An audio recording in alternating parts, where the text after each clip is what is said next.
Water war Krishna జలాలపై అసెంబ్లీలో వాడి వేడి చర్చ అని చెప్పేసి ప్రధాన వార్త చూస్తున్నాం. వాటర్ వార్ అనేది కృష్ణా జలాలకు సంబంధించిన విషయంలో అసెంబ్లీలో నిన్న డే మొత్తం కృష్ణా జలాల గురించి మాట్లాడుకోవడం జరిగింది. అటు నల్గొండ సభ పెడతామని బీఆర్ఎస్, అసలు మేము కృష్ణా జలాల మీద వాళ్ళకు కృష్ణా బొడ్డుకు మేము సంతకాలు పెట్టేయాలి అని చెప్పేసి కాంగ్రెస్. ఇది తప్ప తెలంగాణ రాష్ట్ర ప్రజలకు వేరే సమస్యలే లేవు, తెలంగాణ రాష్ట్రంలో వేరే సమస్యలే లేవు, ప్రజలకు సమస్యలు లేవు, రాష్ట్రంలో సమస్యలు లేవు అన్న విధంగా నిన్న అసెంబ్లీ సమావేశాలు జరిగినాయి. అసలు నిజానికి తెలంగాణ అయినా వేరే దేశంలో ఎక్కడైనా పార్లమెంట్ సమావేశాలు కానీ వేరే రాష్ట్ర అసెంబ్లీల సమావేశాలు కానీ ఇవన్నీ జరిగేవి ప్రజా సమస్యలు ఏమున్నాయి, ప్రజలకు ఏం చేయాలి, ప్రజలకు బడ్జెట్ దేనికి కేటాయించాలి, ఈ తెలంగాణ రాష్ట్రంలో ఏ ఏ అంశాలపై ఏ ఏ రంగాలపై ఏ రకంగా ముందుకు పోవాలి, అభివృద్ధికి సంబంధించిన విషయంలో ఏ నిర్ణయాలు తీసుకోవాలి, వీటి గురించి చర్చ చేయాల్సినటువంటి అసెంబ్లీ సమావేశాల్లో ఈరోజు తెలంగాణ రాష్ట్ర బడ్జెట్ ప్రకటించి బడ్జెట్ను పెట్టిన తర్వాత ఈరోజు తెల్లారంగానే మీరు మొత్తం బీఆర్ఎస్ను కాంగ్రెస్ను బీఆర్ఎస్ తిట్టుకుంటూ చేపల మార్కెట్ ఏ రకంగా తయారైంది అని అంటే జబర్దస్త్ చూడడం అనేది సాయంత్రము. ఇప్పుడు అసెంబ్లీ సమావేశాలు పొద్దంతా నడుస్తున్నాయి. జబర్దస్త్ కన్నా ఎక్కువ నవ్వుకోవచ్చు. ఒకరు మాట్లాడిన తర్వాత ఇంకోళ్ళు మాట్లాడిన తర్వాత ఇంకోళ్ళు మాట్లాడిన తర్వాత ఇంకోళ్ళు అని చెప్పేసి ఒకరు నవ్విస్తూ ఉంటే వీళ్ళు చెమ్మక్ చంద్ర కన్నా లేదంటే ఇంకా అందులో ఉండేటువంటి ఎవరైతే జబర్దస్త్లో ఉంటారో వాళ్ళకన్నా అధ్వానంగా వీళ్ళు తయారైపోయారు అసెంబ్లీలో. వాళ్ళన్నా కనీసం కామెడీ చేసి ప్రజల్ని నవ్వించి పైసలు తీసుకొని వాళ్ళ జీవితాలు ఇట్లున్నా కూడా ప్రజల కోసం పనిచేస్తూ ఉంటూ వాళ్ళు నవ్వించడానికి ప్రయత్నం చేస్తాను. కానీ వీళ్ళు అట్లా కాదు. తెలంగాణ ప్రజలను మేము బాగుపరుస్తాము, ఇన్ని 10 ఏళ్ల పాటు తెలంగాణ రాష్ట్రంలో బీఆర్ఎస్ పాలనలో రాష్ట్రం మొత్తం వెనుకబడిపోయింది, మేము అభివృద్ధి చేస్తామని చెప్పేసి పాలనలోకి వచ్చిన కాంగ్రెస్ పార్టీ కూడా ఈరోజు ప్రజాపాలన అని చెప్పి తెలంగాణ రాష్ట్ర వ్యాప్తంగా ప్రజల్లో ఇప్పటి వరకు కాంగ్రెస్ వచ్చిన తర్వాత ఏదో ఫ్రీ ఆర్టీసీ బస్సు ఫ్రీ అని చెప్పేసి చేతులు దులుపుకున్న తప్ప ఇప్పటి వరకు ప్రజల కోసం చేస్తున్న పనులేంది, మనం ఇంకా భవిష్యత్తులో ఏం చేయాలి, నిరుద్యోగుల సమస్యల గురించి కానీ విద్యార్థుల సమస్యల గురించి కానీ రైతుల సమస్యల గురించి కానీ మహిళల సమస్యల గురించి కానీ ఇప్పటికీ రైతులు ఆత్మహత్యలు ఎందుకు చేసుకుంటున్నారు వాళ్ళ అప్పుల గురించి కానీ రైతు రుణమాఫీ గురించి కానీ ఈరోజు దేశవ్యాప్తంగా మళ్ళీ చెలో ఢిల్లీకి రైతులు పిలుపునిస్తున్నారు. ఎందుకు పిలుపునిస్తున్నారు? మరి ఆ రైతులకు మనమేమైనా మద్దతు ఇస్తామా? ఈరోజు కేంద్రం తీసుకొస్తున్నటువంటి నల్ల చట్టాలు ఏంది, ఆ నల్ల చట్టాలకు సంబంధించిన విషయంలో తెలంగాణకు ఏమన్యాయం జరుగుతుంది, మరి కృష్ణా బోర్డు తీసుకున్నటువంటి విషయంలో మనం కేంద్రంతో ఏం మాట్లాడాలి, వీటి గురించి మాట్లాడకుండా మొత్తం నిన్న 20 పొద్దు నుండి సాయంత్రం వరకు కేవలం బీఆర్ఎస్ కాంగ్రెస్ అనేది ప్రజల్ని జబర్దస్త్ కార్యక్రమం చూపించి చేతులు దులుపుకునే ప్రయత్నం చేస్తుంది. ఇంకా ఎన్ని రోజులు?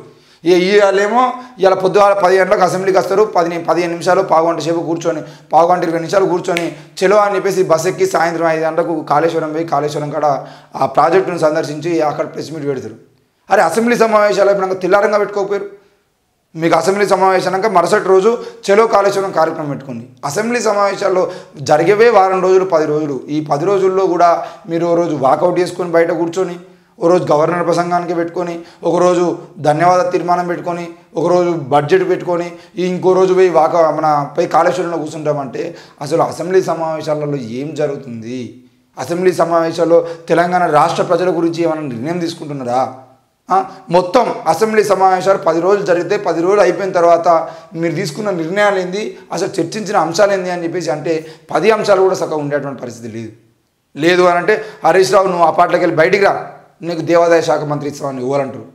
చలో కేసీఆర్ను రమ్మను అని చెప్పేసి రేవంత్ రెడ్డి అంటే నువ్వు రమ్మని పిలవగానే రావడానికి ఇదేం గాంధీ భవన్ కాదని చెప్పేసి ఇంకోవాలంటారు.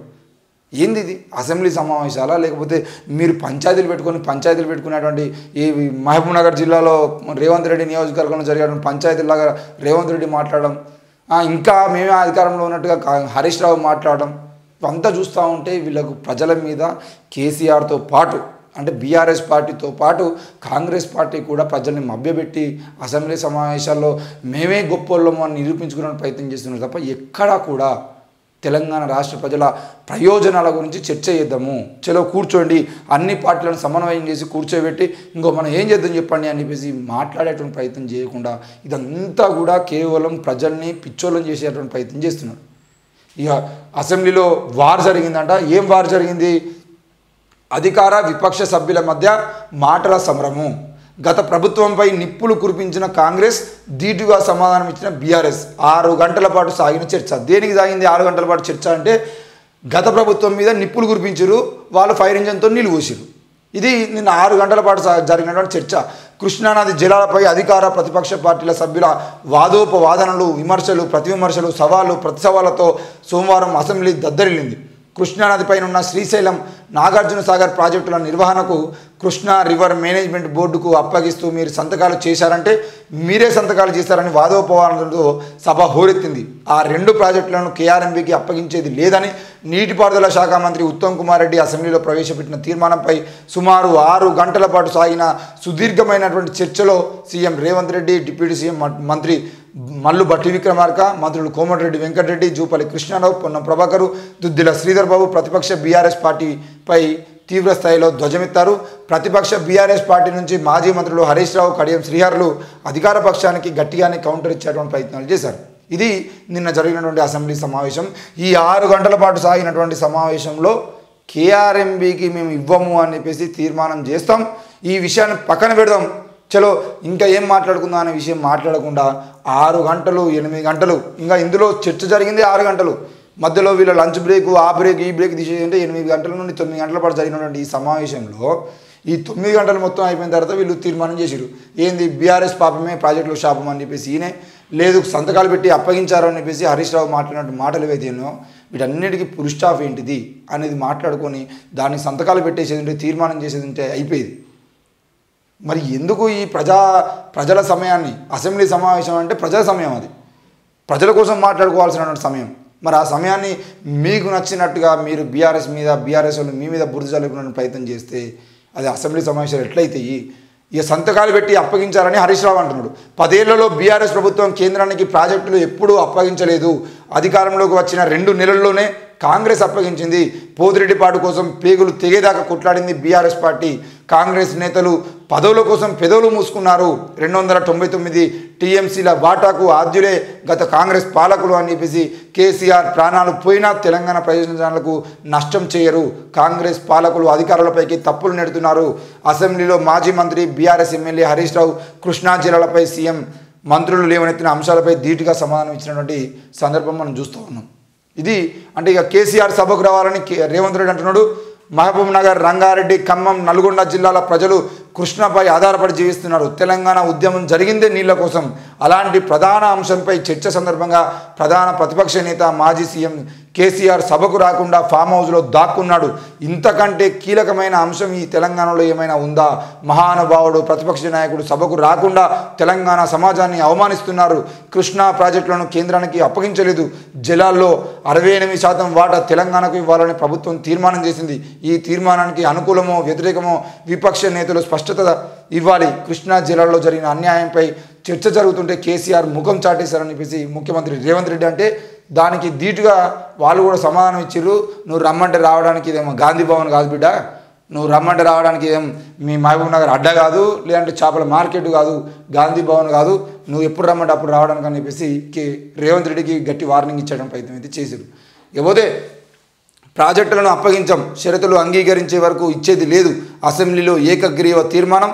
బీఆర్ఎస్ నేత హరీష్ సవరణ ప్రతిపాదనలు పట్టించుకొని ప్రభుత్వం కృష్ణానదిపై ఉన్న శ్రీశైలము, నాగార్జున సాగర్ ప్రాజెక్టులను కృష్ణానది యాజమాన్య బోర్డుకు అప్పగించేది లేదని రాష్ట్ర నీటిపారుదల శాఖ మంత్రి కెప్టెన్ ఉత్తమ్ కుమార్ రెడ్డి సోమవారం అసెంబ్లీలో ప్రవేశపెట్టిన తీర్మానానికి చర్చోపచర్చల అనంతరం సభ ఏకగ్రీవంగా ఆమోదం తెలిపింది. ఈ 2 కీలకమైన ప్రాజెక్టులను కృష్ణా బోర్డుకు అప్పగిస్తే తెలంగాణ రాష్ట్ర ప్రయోజనాలు దెబ్బతింటాయని, తమ ప్రభుత్వం బోర్డు ముందు కేంద్ర ప్రభుత్వం ముందుంచినటువంటి సమస్యలన్నింటినీ పరిష్కరించిన తర్వాతనే ఏ నిర్ణయమైనా తీసుకుంటామని, అప్పటి వరకు ప్రాజెక్టులను అప్పగించేది లేదని నీటిపారుదల శాఖ మంత్రి ఉత్తమ్ కుమార్ రెడ్డి అసెంబ్లీకి సమర్పించిన తీర్మానంలో పేర్కొన్నారు. ఈ అంశంపై మంత్రి ఉత్తమ్ కుమార్ రెడ్డి ప్రాజెక్టులను బోర్డుకు అప్పగించే అంశాలపై గత 10 ఏళ్లలో జరిగిన ఆ ఉత్తర ప్రత్యుత్తరాలపై పవర్ పాయింట్ ప్రజెంటేషన్ కూడా ఇచ్చారు. మొత్తానికైతే ఏంటిది ప్రాజెక్టులకు సంబంధించిన విషయంలో ప్రాజెక్టులను అప్పగించాం, మేము పెట్టినటువంటి షరతులు అంగీకరిస్తేనే కృష్ణా బోర్డులో మేము ఆ ప్రాజెక్టును అప్పగిస్తామని చెప్పేసి అయితే నేను అసెంబ్లీ తీర్మానం చేసింది. మరి ఈ తీర్మానం అనేది మొదటి గంట సమయంలోనే అయిపోతే బాగుండేది. మిగతా 6 గంటలు 7 గంటల సమయం ఈరోజు దాని గురించి గొడవలు పెట్టుకునేటువంటి అవసరం ఉండకపోయేది. ఇకపోతే అందరం ఐక్యంగా పోరాడాలి అని చెప్పేసి కూనంనేని సాంబశివరావు గారు అంటున్నారు. మా సూచనలు పట్టించుకోలేదని చెప్పేసి అక్బరుద్దీన్ ఓవైసీ గారు అంటున్నారు.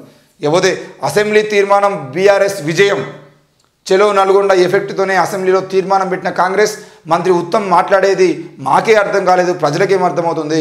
కాంగ్రెస్ చేసిన తప్పుడు ప్రచారాన్ని సమర్థవంతంగా తిప్పికొట్టిన హరీష్ రావు ఎక్స్ వేదికగా కేటీఆర్ వ్యాఖ్యలు.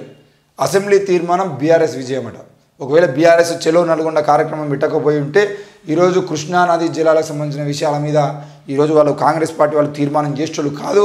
మేము చెలో నల్గొండ కార్యక్రమం పెట్టడం వల్లనే ఈరోజు బీఆర్ఎస్ విజయం సాధించింది. మేము కార్యక్రమం పెట్టడం ద్వారా వాళ్ళు వెనక్కి తగ్గి ఆ బోర్డుకు అంటే మా సభ సక్సెస్ కావద్దు అని అంటే మేము లేవనెత్తిన అంశాన్ని వీళ్ళు క్లోజ్ చేయాలనే ఆలోచనతో మాత్రమే పెట్టిరు. అయినా కూడా మేము ఎట్టి పరిస్థితుల్లో తగ్గేది లేదు, ప్రజల సమస్యలు మేము పోరాడతామని చెప్పేసి అయితే నిన్న కేటీఆర్ మాట్లాడడం జరిగింది.